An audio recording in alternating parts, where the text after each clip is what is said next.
আসসালামু আলাইকুম গাইস, আশা করি সবাই ভালো আছেন। তো আমার কিছু ভাই এরা কমেন্ট করতেছে, ভাই কিভাবে সিসেল আসবো। সিসেল একমাত্র টুরিস্ট, আপনি ভেরি ইজিভাবে আসতে পারবেন, যে কোনো কান্ট্রি থেকে যে কোনোভাবে আসতে পারবেন। সিসেল আসার কোনো সমস্যা নাই। আপনি হোটেল বুকিং দেন এবং সিসেলের লিগে প্রস্তুত হন, আপনি সিসেল চলে আসতে পারবেন। এতে কোনো ঝামেলা নাই। আপনি এখন আরবে থাকেন, ইউরোপে থাকেন, বাংলাদেশে থাকেন, ইন্ডিয়া থাকেন, যে কোনো কান্ট্রি থাকেন, সিসেল আসা একবারে ইজি। কোনো ভিসার প্রয়োজন নাই। আপনি ট্যুরিস্টে আসতে পারেন।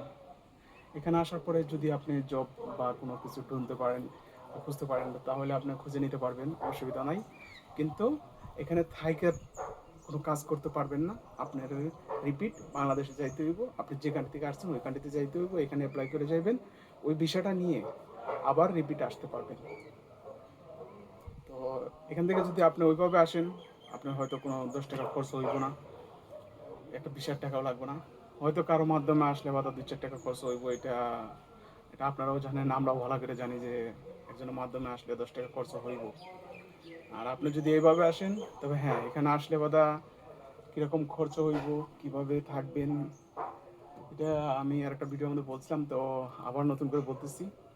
এখানে আসলে পার নাইট আপনার মিনিমাম 10,000 টাকা লাগবে পার নাইট থাকতে।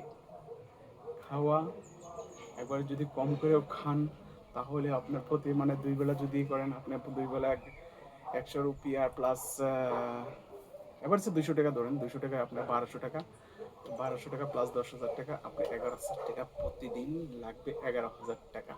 এখন আপনার যদি কোনো রিলেটিভ বন্ধু বান্ধব থাকে, তাহলে আপনার 2-4 দিন সেভে থাকতে পারবেন তার বাসা। প্রথম আপনাকে হোটেল বুকিংয়ে আসতেই হইব। এভাবে যদি থাকেন, আপনি 2-4 দিনের মধ্যে যদি আপনার কোনো জব বা কোনো কিছু পান, তাহলে মনে করেন আপনার জন্য খুবই সফলতা, খুবই ভালো হলো একটা ইয়ার দিক। অসুবিধা নাই। আপনি যদি দেখেন, এখানে আসার পরে কত মানুষে কত জায়গায় থেকে হোটেলে জব দিতেছে, কত জায়গায় কত কোন বিল্ডিং ইলেকট্রিশিয়ান, প্লাম্বার। মানে এই দেশে আসতে হলে যে কোনো কর্ম জানা থাকতে হবে। বেকার খুবই কষ্ট, কাজ না জানা থাকলে খুবই কষ্ট এদেশে আসা এবং এদেশে জব করা। তো খানা দানা তেমন একটা সমস্যা নাই। তবে এদেশে যে টুরিস্ট এরা যায় আসে, এদেরটা অনেক টাকা খরচ হয়। এর জন্য মানে আসাটা খুবই টাফি হয়ে যায়। বাংলাদেশ থেকে আসলে হয়তো 1-1.5 লাখ টাকা খরচ হইব। আপনার হোটেল বুকিংয়ের জন্য যে কয়দিন থাকবেন ওই কদিন আপনার বুকিং দিতে হইব। এরপরে যদি আপনার ভাই বন্ধু কেউ থাকে, তাহলে আপনার ওর সাথে যোগাযোগ করে পরে আপনি এখানে আসতে পারবেন, আরও বেশি ভালো হইব।